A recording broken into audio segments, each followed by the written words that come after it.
Merhabalar gençler, YouTube Fizik'te Barış kanalına hoş geldiniz. Evet, sizlerle birlikte çok sevilmeyen bir konuyu birlikte dilimiz döndüğünce anlatmaya çalışacağız. Makaralarda yol sorularıyla uğraşmaya çalışacağız arkadaşlar. E, Anlatacağım şeyleri aslında tüm basit makinede de uygulama şansına sahip olacaksınız. Yani sadece makaralarla ilgili de bilginiz olmayacak. İşte öncelikle bir başlayalım bakalım. Şimdi bu makaraları bir kere daha tanıtalım size. Sabit makara neden sabit onu da iyicene tam teçhizatlı olarak öğrenmeye çalışalım. Şimdi neydi? Buradan resmen bir sabitlenmiş makara. Sabit makara diyoruz ama bu gerçekten de sabit mi? Bunu da ispat edeceğiz.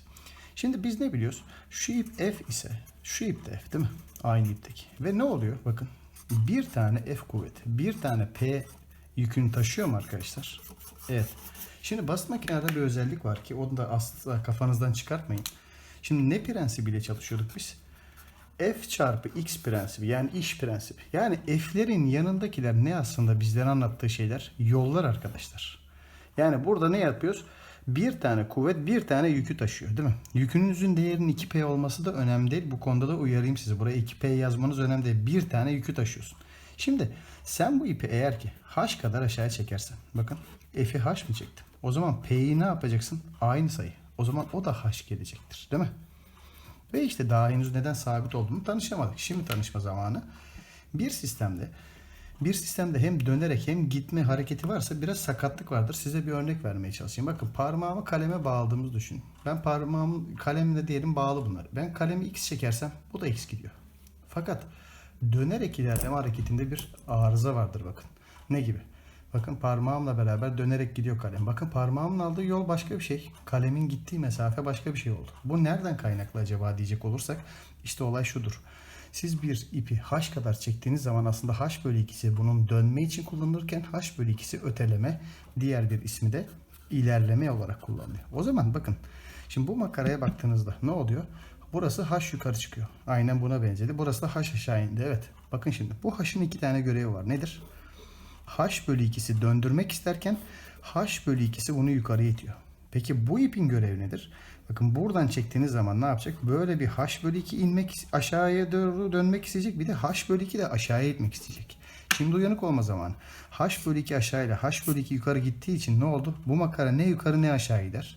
Yani sadece yerinde kaldı. Ve ne yaptı sadece? H bölü 2 artı H bölü 2 olduğu için sadece H kadar ne yapıyormuş?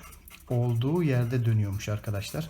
Bu makara dikkat edin yukarı ya da aşağıya gitmediği için biz bu yüzden bunlara sabit makara adını veriyoruz arkadaşlar. Şimdi gelelim bu işi hareketli makarada nasıl yapabiliyoruz. Şimdi ne var burada? Bu ipe F dersek. Bu da F değil mi? Ne yapıyor? İki tane F kuvveti. Bir tane P yükünü taşıyor mu? Evet. Ve dikkat edeceğiniz şey o zaman neydi bu işler? Bak önlerindeki sayılar önemli sayılardı bizler için. Şimdi F'in önündeki yani ben bu ipi eğer H kadar çekersem bakın buna H dersem o zaman bu ne olması gerekiyormuş? H bölü 2 kadar gelmesi gerekiyormuş. Bakın bunu H çekersek bu ne yapıyor? H bölü 2 kadar gelecektir. Ve bunu tam teçhizatlı gene bir incelersek bakın şimdi. Siz bu ipi H kadar çektiniz değil mi? Bakın bu ip ölü ip duvara bağlı sıfırdır aslında. Sen bu ipi H çektiğin zaman ne olacak? H bölü 2'si bunu döndürmek için kullanılırken H bölü 2'si de bu makarayı yukarı çıkartıyor. O zaman makara yukarı çıktığı için de nedir arkadaşlar? Makara hareketli oldu bakın. Ötekinde ne yapıyordu? Makara yukarı ya da aşağı gidemiyordu. Ama burada ne yapıyor? Yukarı da gidiyor. O yüzden cevap hareketli makara oluyor. Ve bu arada sizlere bir uyarım. Bunu bir sonraki hemen soruda da deneteceğim size zaten. Göreceksiniz de. Eğer bir sistemde makara ağırlığı varsa arkadaşlar bakın makara ağırlığı neyi etkiler? Sadece ve sadece arkadaşlar kuvveti etkiler. Kuvveti etkiler. Maalesef yolu etkilemez arkadaşlar. Yani sana bir soruda makara ağırlığı olmasına rağmen yol sorulursa sen yine ne yapacaksın? Makara ağırlığını ihmal edeceksin. Makara ağırlığı ihmal edilir. Buna çok çok dikkat ediyorsunuz arkadaşlar. Tamam. Şimdi hadi bakalım. Demek istediğim şeyi sizlere işte tekrardan not düşürmek için. Her makara P ise bakın birinci önermede F P'ye eşit, T F'ye eşit ama üçüncü önermeye bakın. F ipi H çekilirse P yükü H bölü 4 yükselir demiş. Bakın burada yol soruyorum. Bunlar da ipin kaç P, kaç F olduğunu soruyor. Bunlar kuvvet, bunlar yol değil mi? O zaman yol sorularında makara ağırlığı zaten yoktur. O yüzden sen soruyu makara ağırlığı yokmuş gibi başlıyorsun. Buraya F ise o zaman burası da F. Burası 2F. Şurası 2F. Biraz silik yapmaya çalışıyorum. Çünkü bir sonrakinde makara artı çözeceğim. O zaman ne oldu? 4 tane F kuvveti bir tane P yükünü taşıyor mu? Ne demiştim ben size? Önlerindeki sayılar yoldur. O zaman ben buna H dersem buna kadar H bölü 4'tür. O zaman bu üçüncü ifade doğru oldu. Fakat şimdi eğer kuvveti soracaksam makara ağırlığını ciddiye almak zorundayım. Her makara P ise o zaman buraya bir P ağırlığı koyduk mu? Toplam ağırlığımız kaç oldu? 2P. O zaman bunun P'si buraya, P'si buraya düştü mü? Tekrardan P'de makara ağırlığı olunca bakın gene 2P oldu. P buraya, P buraya. O zaman F P'ye eşit oldu. Bu arada T de P'ye eşit, F de P'ye eşit. O zaman T de F'ye eşit diye bir şarkı söyleyebiliriz. Şimdi hadi bakalım.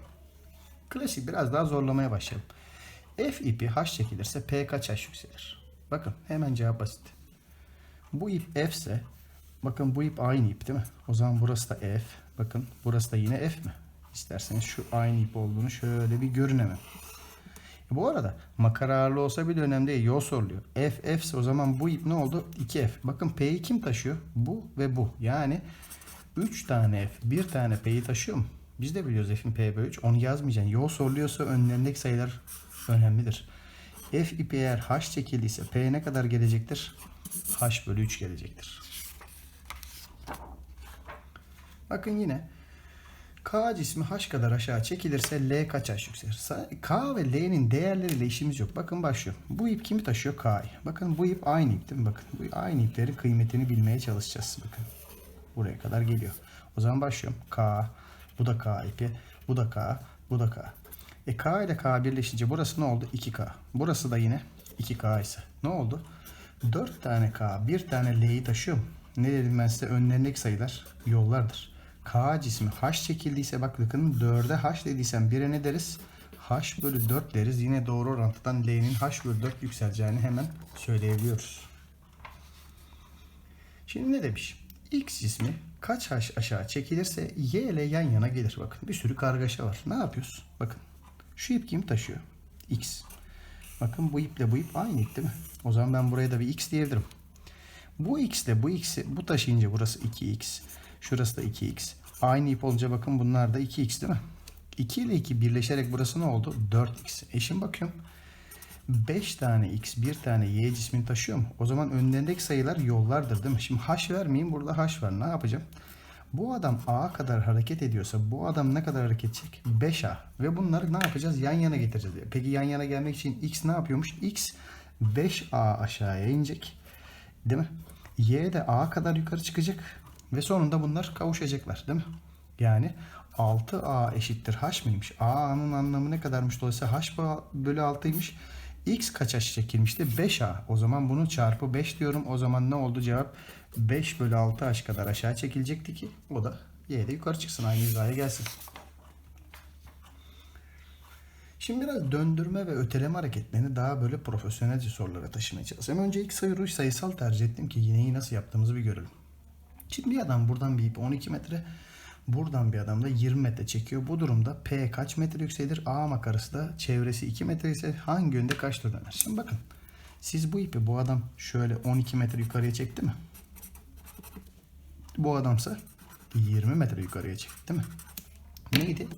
Bakın iyi hatırlamamız gereken yerler bunlar. Şurası 12 metre çekildiyse bunun görevi nedir? Şuradan çektiğinizi düşünün hemen. 6 metresi bunu böyle döndürmek isterken 6 metresi de bunu yukarıya çıkartacak. Peki buradan 20 metre çektiğiniz zaman ne olacaktır? O zaman cevap basit. Bu tarafa doğru bakın ne olacak? Böyle çektiğim zaman 10 metre döndürmeye çalışıyorum. 10 metrede yukarı çıkartmak istiyorum değil mi? Olay bitti. 6 yukarı 10 yukarı ise sonuç 16 metre yukarı çıktı. Bu arada 6 metre sağ yani bir yönünde. 2 yönünde 10 metre döneceğine göre o zaman bu adam ne yaptı? 2 yönün daha büyük olduğuna göre 2 yönünde 6 ile 10'un arasındaki fark olan 4 metre döner değil mi?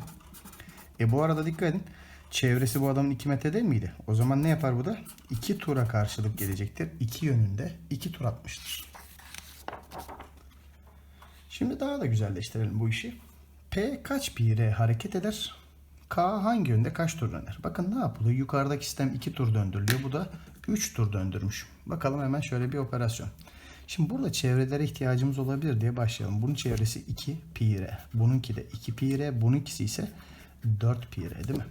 Şimdi başla. Bakın bu ne yapıyor? İpi böyle sarıyor. Yani yukarı çekecek ve ne kadar? 2 tur. Bunun çevresi 2 pi r. 2 kere döndürürsem ne kadar gitti? 4 pi r. Bu 3 tur boyunca ne yapacak? Bakın aşağıya doğru. Yani böyle. Bunun çevresi 4. 3 tur attığı için de ne olacak? 12 pi r'ye kadar aşağı gitti mi? Şimdi olay güzelleşmeye başladı bakın.